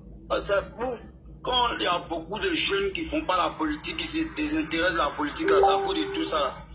Parce que quand les vieux pères font leur truc là, si tu n'aimes pas les candidats là, tu n'aimes pas les candidats, tiens les mains à Tcham. Non. Et si PPAC, mais je pense pas mal de jeunes, des petits, on pourrait voir dans le cœur. Donc là, d'ici, on pouvait, Dieu nous donner la capacité de lire dans le cœur des gens là. Si on pouvait lire dans mon cœur là. Il ne peut pas faire tout. Pourquoi chaque année mes parents font don aux musulmans? Pourquoi chaque année on envoie 4 musulmans à la Mecque, à Akoupi? La grande mosquée d'Akoupi, c'est mes parents qui ont construit. Aujourd'hui, tu arrives au quartier du Laco à Akoupi là, ici à Tide Pacon, à Akoupi. Mais aujourd'hui, quartier du Laco d'Akoupi là. Quartier du Laco d'Akoupi, c'est mon papa qui a fait le terrain. Il était le premier député maire d'Akoupi à Douanchi. Il était le PDH, ancien DG de Filtissac. Donc, on ne peut pas dire que non, comme tu es de haute partie, toi, forcément, dans tes gens, non. Je le dis toujours, même à mes amis PPACI, je le dis toujours. Le président Alassane Ouattara et le président Laurent Gbagbo ne sont pas éternels. C'est des humains. C'est Allah seul qui est éternel. Entre nous, là, on doit s'aimer. Les politiciens, là, il n'y a pas quelqu'un qui monte en Baka. Il n'y a pas quelqu'un qui monte en Yango. C'est des gens qui ont déjà vécu leur vie, ils ont leur argent. C'est des gens qui sont déjà riches, ils ont leur argent, les enfants ont déjà l'argent, mais ils sont là pour qu'on ait des meilleures conditions de vie. Donc on doit prier l'autorité là. Il a fait un peu l'islam. L'islam c'est une religion de paix, d'amour, qui prône l'amour, le respect du soi. C'est pas parce que l'islam n'a pas dit qu'il faut montrer du respect à quelqu'un. L'islam au contraire, l'islam pardonne. Même quand tu as changé les textes électoraux, est-ce qu'il était là-bas, il a vu le monsieur? C'est-à-dire que les gens passent tout le temps à provoquer, à semer le chaos. Quand M. Kone Katina dit que Laurent Gbagbo serait candidat, il va gagner les élections, que ce n'est pas un souhait, c'est une promesse. Quand vous passez votre temps à menacer l'État de Côte d'Ivoire, quand vous passez votre temps à mépriser ceux qui sont à la tête de ce pays, vous vous comportez comme si vous étiez dans un état de non-droit, vous violez la loi et lorsque vous tombez sur le coup de la loi, vous passez une communication à salir ces gens et vous voulez que ces gens-là prennent une loi d'amnistie pour des gens incohérents, pour des gens instables. Moi je dis, mon petit, comme ils t'ont envoyé, il faut aller dire ça sur le panel des gars qui nous menacent aujourd'hui, qui disent que lorsque vous allez reçu votre insurrection et que le président Ouattara ne sera pas là, il n'y aura plus de RHDP, ils vont raser tous les bastions du président Alassane Ouattara. Il faut aller dire à ces gens qui passent le temps à menacer pour dire que le peuple de Côte d'Ivoire va descendre dans les rues afin de chasser Alassane Ouattara. Et chasser Alassane Ouattara, si ce n'est pas un coup d'État, ça serait un mouvement populaire. Tout ça, ça revient au coup d'État. Et tu penses que les militants d'Alassane Ouattara vont s'asseoir pour les regarder? Tu penses que ça va se faire sans affrontement? Maintenant, ceux qui planifient, qui sont en train de prôner la violence, là-bas, tu ne vas pas leur dire d'apaiser l'atmosphère, d'aller au pardon. Mais nous, qui sommes en train de dénoncer leur stratégie qu'ils veulent mettre en place en train de semer le chaos, nous, tu viens nous parler de paix et tu nous dis de prendre la dame ici pour quelqu'un qui est incohérent, qui est instable, quelqu'un qui n'est pas fiable, quelqu'un qui ne respecte pas les institutions de la République, quelqu'un qui ne respecte pas sa parole, quelqu'un qui dit que lui, il est braqué contre soi-disant un 4e mandat du président Alassane Ouattara. Donc, pour terminer, pour chuter, pour te donner la parole, il n'aura pas de loi d'amnistie pour M. Laurent Gbagbo. Et tous ceux qui vont tenter de semer le trouble pendant cette élection ou la campagne électorale, ils seront tous arrêtés et jetés en prison. Et c'est ce que je vous dis. M. Laurent Gbagbo a dit en 2010 que tous ceux qui vont vouloir empêcher le déroulement du scrutin, qui seront matés. Qu'il a donné des instructions à la police, à la gendarmerie de mater tous ceux qui veulent semer le trou. Et donc tous ceux qui vont s'azader à sortir le le samedi 4 octobre, ils vont subir la rigueur de la loi. Et Laurent Gbagbo ne serait pas inscrit sur la liste électorale. Merci beaucoup. Je t'écoute encore. Ok, merci de ton avis. D'abord, il y a un euro pourquoi on m'a pas envoyé. Et oui, il a toujours dit que je suis votre panel, je vous suis. Moi, je suis venu sur votre panel pour remettre pour donner au moins un message de paix. Maintenant, deuxièmement, quand Laurent, j'ai bien écouté le discours de Laurent Gbagbo, il n'a pas demandé pardon parce qu'il dit qu'il faut d'abord trouver les coupables des 3000 morts. Parce que lui, on l'a envoyé là-bas pour le juger. Il n'était pas venu pour ça, il était venu pour donner un message de paix. Mais comme tu m'as fait écouter, il a écouté. Oui, mais le journaliste l'a posé la question en tant que responsable. Mais il est responsable. Voilà, je viens maintenant, attends, toi tu as parlé, maintenant laisse-moi. En tant que responsable, qu'est-ce que tu dis? Il dit, il faut trouver les coupables. Mais attends d'abord, quand on va trouver les coupables, on va prendre l'ordre d'amnistie pour lui. Comme on n'a pas encore trouvé les coupables, qui reste là-bas? Il attend. Lorsqu'on va retrouver les coupables des 3000 morts, Laurent Gbagbo, on va prendre l'ordre d'amnistie pour lui. Mais Laurent Gbagbo est responsable des 3000 morts. Pourquoi? Je t'explique. C'est mon papa, mais il n'a pas fait discussion de toi. Non, non, nous sommes en politique, hein, on est en politique. Nous, on accepte tout. Parce que non. Vous dites que, non, après c'est pour dire qu'il n'y a pas de liberté d'expression, il n'y a pas de démocratie. Que moi, petit, là, non, je viens. Moi, petit, je suis parti sur le panel de l'ADI. C'est parce que c'est mon papa, j'ai pas voulu manquer de respect, mais on m'a pas donné ma liberté de m'exprimer. Moi, je te donne la parole. Je viens. À partir du moment, tu n'insultes pas, tu avances des arguments. Nous aussi, on avance des arguments pour te contredire. Donc, bref, pour revenir à la question de M. Gbagbo, il est responsable des 3000 morts. Pourquoi il est responsable? Parce que lui-même, Gbagbo, avant le deuxième tour des élections présidentielles, il s'est retrouvé sur Africa 24 où il a dit ceci. Écoute-moi très bien. Il dit, je souhaite qu'en 2010, moi et mon adversaire, on laisse la CEI proclamer les résultats. Que c'est parce qu'en 2000, l'un des deux s'est déclaré président, c'est ce qui a envoyé les troupes. On laisse la CEI proclamer les résultats et elle serait validée par le Conseil constitutionnel ou le grand certificateur. Mais lorsque le président de la CEI, le porte-parole de la CEI, Bamba Yakuba, était parti proclamer des résultats, les feuilles lui ont été arrachées. Qui a empêché la proclamation des résultats? C'est le même Gbagbo. Alors, Youssouf Bakayoko, qui s'est senti menacé, qui ne pouvait pas proclamer les résultats, est allé proclamer les résultats au Golf Hotel, qui n'était pas le QG de campagne d'Alassane Ouattara. Et Gbagbo même l'a dit. Il dit le Golf Hotel où ils sont, c'est là-bas que le Premier ministre Guillaume Soro est. Parce que le Premier ministre Guillaume Soro était là-bas. Pourquoi? Parce que c'est l'ONUCI qui, bien évidemment, surveillait le coin. Golf Hotel. Il a même dit qu'ils ont leur maison, ils peuvent aller là-bas. Pourquoi tout le monde s'est coincé au Golf Hotel? Donc, après la proclamation des résultats par M. Youssouf Bakayoko, il y a André qui vient violer encore la même constitution en proclamant Laurent Gbagbo vainqueur. Ok, restons même dans ça. Laurent Gbagbo prête serment. Quelques semaines après, le même Laurent Gbagbo, il sort encore. Et il dit ceci. J'invite la communauté internationale, la CEDEAO, l'UMOA, l'Union africaine. Je les invite enfin de mettre en place un panel de chefs d'État pour évaluer la situation. Quand il finit de dire ça à la télé, il y a un journaliste qui le rattrape encore une semaine après.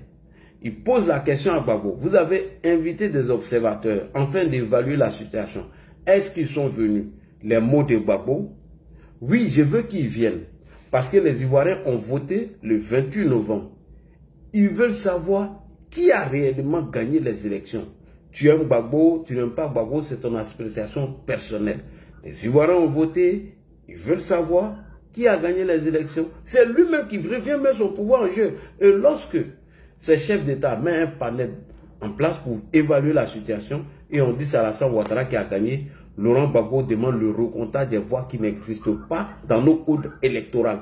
Le recomptage des voix n'existe pas. Article 64 du code électoral. Si vous estimez qu'il y a des fraudes qui peuvent entacher la sincérité du scrutin, on annule tout, on reprend dans 45 jours, Gbagbo n'a pas respecté. Et c'est ce qui a provoqué toute cette crise. C'est ce qui a provoqué cette crise. Alors, le gouvernement du président Alassane Ouattara à la tête, le Premier ministre Guillaume Soro, on leur demande de faire une ouverture. Vous me donnez la parole, tonton. Non, non. Vous me donnez la parole 2 minutes. Oui, mais tu as parlé pendant 10 minutes, je n'ai rien dit. Il faut avoir le cardio. Mais tu ne peux pas monopoliser. Petit, tu ne peux pas parler longtemps. Je t'ai donné 10 minutes à parler, je ne t'ai pas coupé. C'est moi ici le propriétaire du panel. Voilà, c'est moi ici le propriétaire du panel. Je peux parler autant que je veux. Voilà. Je peux parler autant que je veux. Si ça te dérange, tu peux partir. C'est à travers... Moi, je ne parle pas pour toi. Hein. Je parle pour ceux qui nous écoutent. Parce que toi, je sais que tu ne sais rien de tout ce que tu es en train de dire. Donc, je ne parle pas pour toi. C'est à travers ta question que je fais une sensibilisation. Voilà. Donc, le cardio... le cardio... Non. Le cardio de nous écouter. Non, faut pas, non, ferme ton micro. Le cardio d'écouter. Nous, on n'est pas habitués aux agora et parlements où il y a le désordre. Quand on regarde, je dis, ferme ton micro. Après, tu vas prendre la parole. Si tu n'es pas fermé ton micro, tu peux partir. Ici, c'est pas le désordre. Vous voyez comment le panel est calme? Voilà. C'est pas vos agora et parlements où quand vous êtes fâché, les slips de Nadir Bamba et de Simone et Yves Gbagbo doivent voler en éclats. Non. Ici, on est bien éduqué politiquement. Et donc, voilà. Donc, mon petit, il m'a coupé la parole. Partant de tous ces faits, donc Gbagbo est responsable. Il est responsable. Et avant son extradition à la CPI, il avait déjà été inculpé par le procureur Kofi Simplice Kouadio pour le braquage de la BCEAO. Je répète, il avait déjà été inculpé par le procureur Kofi Simplice Kouadio pour le braquage de la BCEAO, puisqu'il a refusé de partir. Et il a pris des fonds qu'ils ont volés, qu'ils se sont partagés eux-mêmes, afin de fuir avec cet argent, et des fonctionnaires supposés être payés par Gbagbo. On s'en rend compte qu'ils n'ont jamais été payés. C'était archi faux. Et lorsqu'il y a eu ce procès, et que tu t'es fait représenter par un avocat qu'on appelle maître maintenant, et que tu as été condamné, et tu reviens en 2021, tu dis que non, et toi tu ne reconnais pas cette condamnation, tu ne reconnais même pas le pouvoir qui est en place, alors que c'est avec ce pouvoir que tu as discuté avant de rentrer, en respectant l'article 21 de la Constitution de la République de Côte d'Ivoire. Et aujourd'hui, vous venez nous parler de réconciliation et de pardon. Alors, si vous voulez vous pardonner, commencez d'abord à pardonner à Simone et Yves. Commencez d'abord à faire la réconciliation entre vous et Charles Blé Goudé. Voilà. Sinon, on voit que vous êtes réconcilié avec Charles Blé Goudé, avec Simone et Yves et M. Awadon Bello, on dira oui, Gbagbo, c'est quelqu'un qui est incapable de réunir sa famille. Quelqu'un même qui est incapable de réconcilier sa famille. C'est à lui là vous parlez que oui, on va venir s'asseoir. Bon, pourquoi lui qui a envoyé asseyons-nous et pardon, asseyons-nous et discutons, il ne s'est pas assis avec Afi N'Guessan. Et Afi N'Guessan aujourd'hui détient le FPI.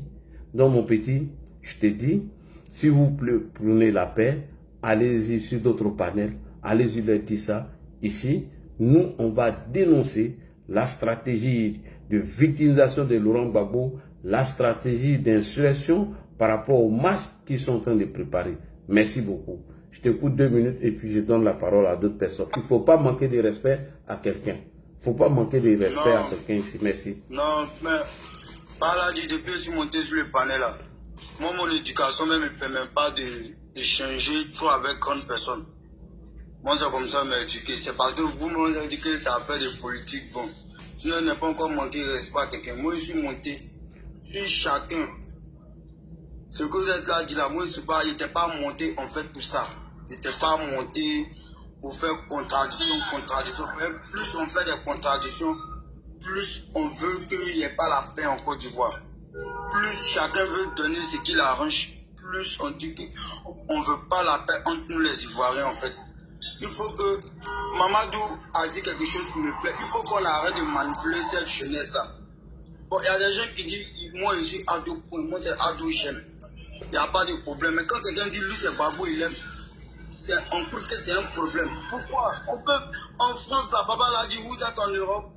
Et vous êtes en Europe. En Europe, là, il y a les gens qui aiment Mélenchon, il y a les gens qui aiment Macron, et puis ils vivent ensemble. Donc pourquoi quand quelqu'un dit, il aime Laurent Gbagbo, dit, ah, il est gore, il est carré dans la tête, il est manipulé, on lui. traîne les pics. Pourquoi? La manière qu'aime le président Ouattara, l'autre peut aimer pas, vous allez vous entendre. Pourquoi on ne peut pas faire ça en Afrique? Deuxième, je ne veux pas rentrer dans tout ce que vous êtes dit. Vous êtes un doyen. Si on veut parler de contradictions, là, on ne va pas juste quitter ici. Moi, ici, il y a des chargements, on ne va pas vite quitter. Mais moi, ce que j'aimerais dire, que ça soit du RADP, du PPAC, des partis politiques, les hommes politiques qui sont là, ils ont l'obligation de nous donner la paix. Ils ont l'obligation de s'entendre entre eux, de nous ramener la paix.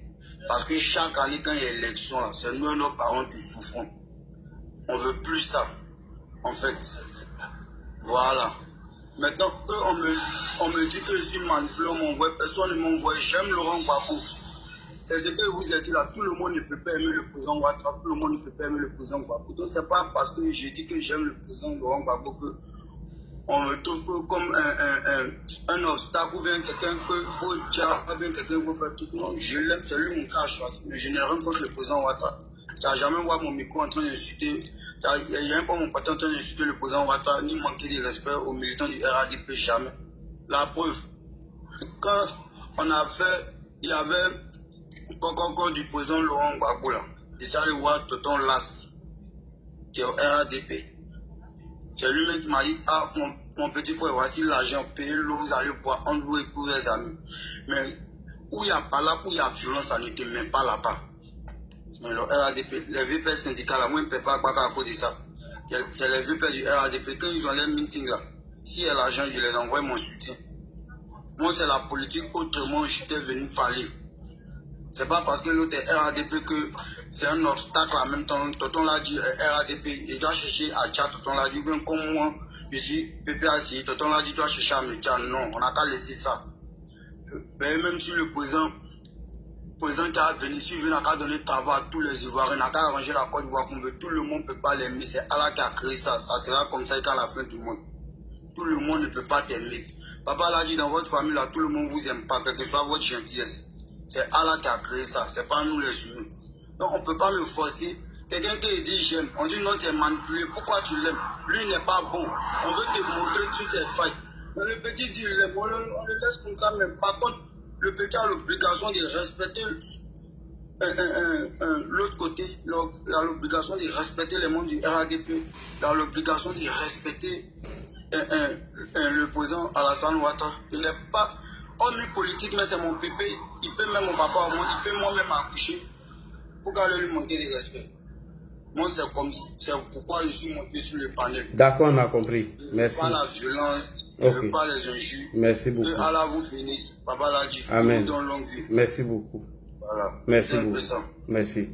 Tomba, tu es là? Hein? Allô? Il y a quelqu'un qui dit de lui poser une question. Non, Paradis, excusez. Paradis. Est-ce que Gbagbo a changé de comportement aujourd'hui pour faire la politique autrement? Bon, Paradis, ça... Non, réponds à ma question. Est-ce que Gbagbo a changé aujourd'hui pour faire la politique autrement? Oui. Ah bon, explique-moi comment il a changé. Ok. Papa l'a dit. Pourquoi j'ai aimé ce monsieur, je vais vous expliquer. Réponds à ma question. J'ai dit... Est-ce que Gbagbo a changé de comportement pour faire la politique autrement aujourd'hui? Gbagbo a changé Gbagbo a toujours prôné la paix, il a toujours prôné le pardon, le vivre ensemble. C'est pourquoi j'aime le monsieur. Donc c'est ça son changement là. Paradis, tu veux que bon comment il a toujours prôné la paix. Bon, moi je te dis. J'ai jamais vu un discours de Gbagbo où je n'ai jamais vu un discours, peut-être que vous pouvez me montrer. Ok. Jamais vu un discours. Laurent Gbagbo, quand il dit que les gens sont quittés ailleurs, venus le trouver, lui, en tant que fils de la Côte d'Ivoire, et que lui, on l'enlève sur la liste électorale, et que les mêmes enfants là reprennent les mêmes propos de Moussi, alors qu'il avait déjà dit ça en 2000, ça, c'est pas Laurent Gbagbo qui a changé. C'est toujours le même Laurent Gbagbo. Mais j'ai dit, oh là là, mais si à chaque fois tu dois... Moi je te laisse parler. Attends, petit. D'accord, vous parlez Paradis. Moi je te laisse parler, mais quand il prend la parole, tu veux pas que je m'exprime. J'ai dit ton Gbagbo n'a pas changé. J'ai dit ton Gbagbo n'a pas changé. Parce qu'elle te donne la parole, tu ne réponds pas à mes questions. Je t'ai demandé si Gbagbo avait changé et qu'il faisait la politique autrement. Tu as dit oui. Je t'ai dit c'est faux. Les mêmes discours de xénophobie qu'il avait depuis les années 2000 là. C'est les mêmes propos là qui reviennent encore en politique. La stratégie de victimisation. Merci beaucoup. Laurent Gbagbo nous a dit ici que lui, il allait se promener dans les pays de la sous-région en disant que le monsieur que lui-même l'avait soutenu en 1994, que ce monsieur que les Ivoiriens trouvent qu'il n'est pas suffisamment ivoirien, que le président Ouattara a travaillé en tant que fonctionnaire burkinabé, qu'il a payé des maisons au Burkina Faso et qu'il avait payé sans même apporter une petite preuve, début de preuve. Il n'a jamais apporté ça. Tout ça pour saluer le monsieur, pour le disqualifier des élections de 2000. J'ai fini. Tu m'as posé une question, moi je te réponds. C'est toi qui tournes autour. Et même le Laurent Gbagbo, 25 ans après encore, il revient avec la même parole. Quand il dit, en faisant allusion à Alassane Ouattara, que oui, que eux ils sont quittés ailleurs, pouvaient lui trouver lui fils de la Côte d'Ivoire et on l'exclut d'une élection. Et quand les mêmes enfants reprennent les mêmes propos en demandant aux Mossi de rentrer chez eux et que Laurent Gbagbo ils vont aller l'installer, et c'est là lui Laurent Gbagbo se joue les hypocrites en faisant croire qu'il n'est pas content de ses propos alors que lui-même il continue de dire la même chose dont Laurent Gbagbo n'a pas changé. C'est un roublard, c'est un manipulateur et c'est un menteur. Non, moi, je ne sais pas comment tu es tombé amoureux de ce monsieur, mais c'est un menteur. Oui, mais Gbagbo c'est un menteur. Lui, il a dit Alassane Ouattara était un menteur. Laurent Gbagbo l'a dit ici, mais monsieur Laurent Gbagbo, c'est un menteur, c'est un manipulateur. Ça, c'est la vérité, c'est pas d'insulter Gbagbo. C'est un homme incohérent et un homme instable. Non, mais Gbagbo est une personne âgée qui est menteur là. Gbagbo, il est âgé où? Gbagbo a dit il faut voler ici. Il avait 45 ans, il faut avoir 85 ans. Il lui a dit c'est ici, en 90. Est-ce que toi, tu étais né? Gbagbo a mis les gens dans la rue ici pour dire que Oufou était voleur. Gbagbo avait 45 ans, Oufou avait 85 ans. Qui a dit ici que Gbagbo n'était pas truc? Est-ce qu'il a changé? Il n'a jamais changé. Et Laurent Gbagbo a toujours contesté les élections face à Oufoué. Avant même le scrutin, le même Gbagbo, il a dit ici, dans sa bouche, que lui, il ne serait pas d'accord avec M. Oufoué qui va frauder les élections. À la veille même de ces élections, ils ont commencé à voler, casser les urnes. En 2000, le même Laurent Gbagbo, à quelques jours des élections, lorsqu'il était en campagne, il dit que lui, il a été informé que Guy Robert veut tricher les élections et que c'est maintenant Guy veut tricher et que lui ne serait pas d'accord avec le même Guy Robert. Le même Laurent Gbagbo encore en 2010 a répété la même chose. En 2025 encore, il vient avant même les législatives. Il dit que oui, on a inscrit des gens sur la liste électorale, c'est pour frauder. Voilà pourquoi nous on a gagné. Donc Gbagbo n'a pas changé. Il ne fait pas la politique autrement. Merci beaucoup à toi. Je vais donner la parole à Thiomba. On t'a assez écouté. On a passé 1 heure avec toi. Merci beaucoup. Thiomba, est-ce que tu es là? Est-ce que Thiomba est là? Il n'a pas vu Thiapa de lui là. Thiomba, il dort. Oui, je suis là. Bonsoir. Eh, Thiomba, lui là, ils ont envoyé ses cheveux au Bénin. Hein? Oui, de temps en temps. Il faut parler. J'ai dit tes cheveux, ils ont envoyé au Bénin. Je t'ai pas dit t'ont envoyé. Tes cheveux sont au Bénin. Ouais. Moi, mes cheveux. Oui, il faut aller récupérer. Non, il faut fermer ton micro. Hein, ferme ton micro. T'as entendu, hein, voilà. Il faut fermer ton micro. Voilà. On a pris le temps de t'écouter. Bon, bonsoir aux plus de 700 connectés sur le panel de l'ADI. Bonsoir à tous, bonsoir à toi, l'ADI. Merci pour la communication active que tu fais en ce moment particulier. Voilà, effectivement, doucement, avec bien sûr la peur au ventre, le PPACI et ses alliés du moment veulent nous traîner vers une insurrection. C'est clair. Et la manière de fonctionner de ce mouvement politique-là n'a jamais changé. Parce que son discours politique n'a jamais convaincu les Ivoiriens. En démocratie, la preuve reste les élections. Un parti qui gagne des élections, c'est un parti dont le discours accepté. Voilà, donc, et ça, le FPI s'est rendu très vite compte que son discours ne passait pas. Donc, il est passé à une autre façon de conquérir le pouvoir, à savoir par la violence, par la marche, plus que obsédé par la révolution russe. Et je rappelle que, après la marche violente du 18 février 1992, il y a un journal sérieux qui disait que, bon, je vais dire le nom, c'est Jeune Afrique, dans un éditorial, son patron, son chef charismatique, Béchir Benyamin, disait que le FPI était obsédé par